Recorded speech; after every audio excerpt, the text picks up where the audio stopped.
Hello, thank you so much po. Yan.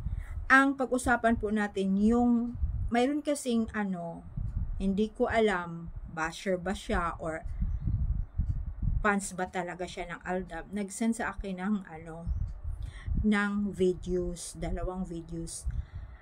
Kasi 'di ba yung last video ko pinag-usapan natin na edited lang naman talaga yung nagja-jogging. Tapos mayroon din nasasabi na saan yung video.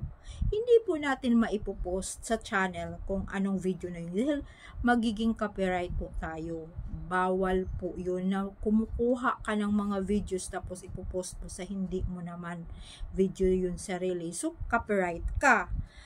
So, ayan po yung video. Siyempre, maraming nakakanood noon. Siyempre, kung ikaw, nandiyan ka sa social media, pag scroll mo, pag Aldab, lalabas talaga yun. Kahit hindi mo sila sinubaybayan, once na Aldab ka, lalabas yan sa iyong, sa iyong cellphone. So, makikita mo yun. Tapos, noon pa nga, binanggit ko na sa iyo na si Kim Pao nga yun. Hindi nga yun si KB at saka si Alden.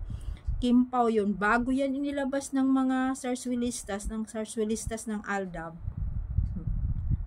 Sarswilistas ng mga yung namumuno nga na ayaw sa Aldab. Pero naman, katotohanan, fans naman talaga sila yun. Tapos, iyan na nga, bago yun, may naglabas na po ng video na kay Kim yun at saka kay Avelino. Andoon sila sa Dubai or LA nang may show sila. Tapos maganon, nag-jogging sila or gabi, araw, basta ganun. Naglabas na po sila ng video nun. Tapos yun na nga, ini-edit ng mga cast din. Edited nga yun, hindi nga sila nagja-jogging. Tapos pagkatapos nun, mayroon na isang video na, ayan, naglalakad sila na, mayroong videos na, yung pangalawang sinisend sa akin na video na, ayan, ito lang nga ang katotohanan, pero iba naman ang damit, naka-green naman dito si KB. Tapos naka-black nga, na all black nga si Alden. Tapos may na-video sa kanila, nandito na kami sa Canada, parang ganun. Lalaki, hindi ko alam kung si Joros ba yun or basta kasamahan nila. Dito na kami sa Canada. Tapos nagbibiro sa Alden na Tagig ba yung nabanggit niya. Tapos si KB naman sa BGC. Inasaan ba ang BGC? Di ba sa Tagig? So sabi ganun, hindi, dito lang tayo sa BGC.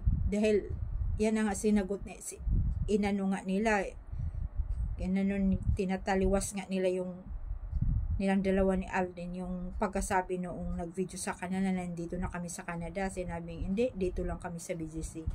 Tsaka iba na naman yung yung naglalakad lang naman sila, hindi naman talaga nagtatakbo. Di ba? Kaya at saka iba na yung damit nga doon ni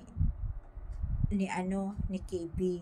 At saka iba yung una nilang ini-edit. Kaya parang lang sa ating pampagulo, pampanin lang kung talagang fans ka, inano ka talaga hindi maniwala ka dito sa edited. Di ba ganun talaga? Pero kung totoo kang fans, huwag mo nang pansinin, di ba?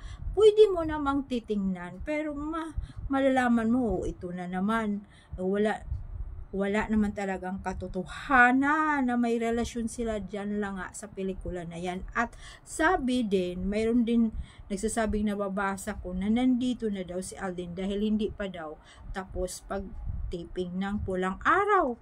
Naku, ang alam ko lang tapos na po yung taping ng Pulang Araw. Noon pa nila yung ibang mga noon tinitaping nila, matagal na yun. Tapos bago po talaga sila nagsushooting sa sa Canada, tinapos talaga nila yun. Kaya nga tuloy-tuloy na yung shooting nila sa Canada. At saka malapit na. Sabihin nandito na kasi tapos na yung shooting ng ng pangalan nito ng HLA 2. Yan ang sa kanila ni Catherine. Tapos nandito na daw, umuwi na. Wala pang alam ko, baka next week or 3 to 4 weeks o ganun. Basta, may nagsabi 3 weeks, may nagsabing 4 weeks.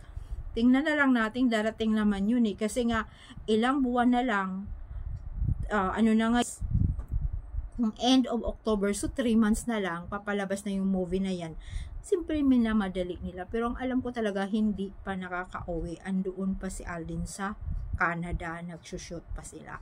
Kaya, pampagulo eh. Pampagulo din yung ibang fans. Kasi siyempre, may fans nga rin na Sanya at saka Alden. O, diba yung pulang araw? O, ito din, andoon sa Canada. Yung Kath din. O, ang dami. Kaya nga, kaya nga yung iba naman, matatawa ka na lang sa mga comments. Sino ba talaga ang katotohanan? Si Sanya ba? O si KB ba ang karelasyon? Or si Mingay ba ang karelasyon? Ako po, yung mga dalawang yun ay sa pang showbiz lang yun. Katotohanan talagang si Aldab talaga ang katotohanan. So ito naman nakakatawa, no? May pictures na naman talagang labas ng labas sila, mintras wala pa si Minsa at Bulaga. Labas din sila ng labas ng mga kalokohan. Nandun na nga, doon sa ibang bansa nga, o sa Greece nga, si Mingay, may mga pictures na, di ba, may maiksi na pictures. Ewan ko, tapos mayroon na namang nagdi-dinner silang dalawa, ni Kong.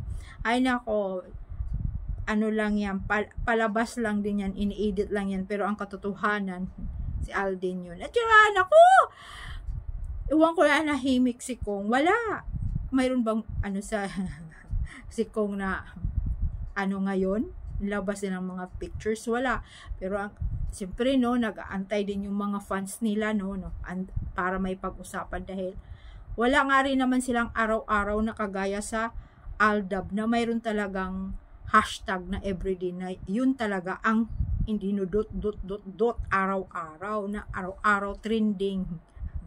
Tapos minsan nga naguluhan na siguro or ang alam talaga nila na hindi tayo dumudot-dot ang pagkakaalam, hindi nila pinapatrending yung hashtag natin, pero ang katotohanan talagang araw-araw trending ang hashtag. Kaya nga ginagawaan din yung mga kabilang side yung kay Mingay na talagang mayroon din silang pag-uusapan para tapatin din yung Aldab Nation. Hindi na nila yun yung pangalan nila maabot ang Aldab Nation dahil hanggang ngayon nandyan pa rin talaga. Kahit anong mangyari, marami pa talagang mga katotohanang Aldab na nagdumudot-dot sa Twitter. Kaya yung iba kasi, yung iba hindi na naniniwala doon sa Twitter. Kasi may doon sa akin, nag-tweets na hindi, na lang yan, yung mga, mga, dami kasi daw accounts, pero hindi daw katotohanan. Hindi, ay nako, alam nyo doon mo magbabasa kasi yan naman ay katulagang yung kung totoo ka talaga kailangan talagang may Twitter account ka kasi talaga para malalaman mo kung anong mga pangyayari, di ba? Kaya thank you so much yung mga nagtitiwala. Thank you. Bye.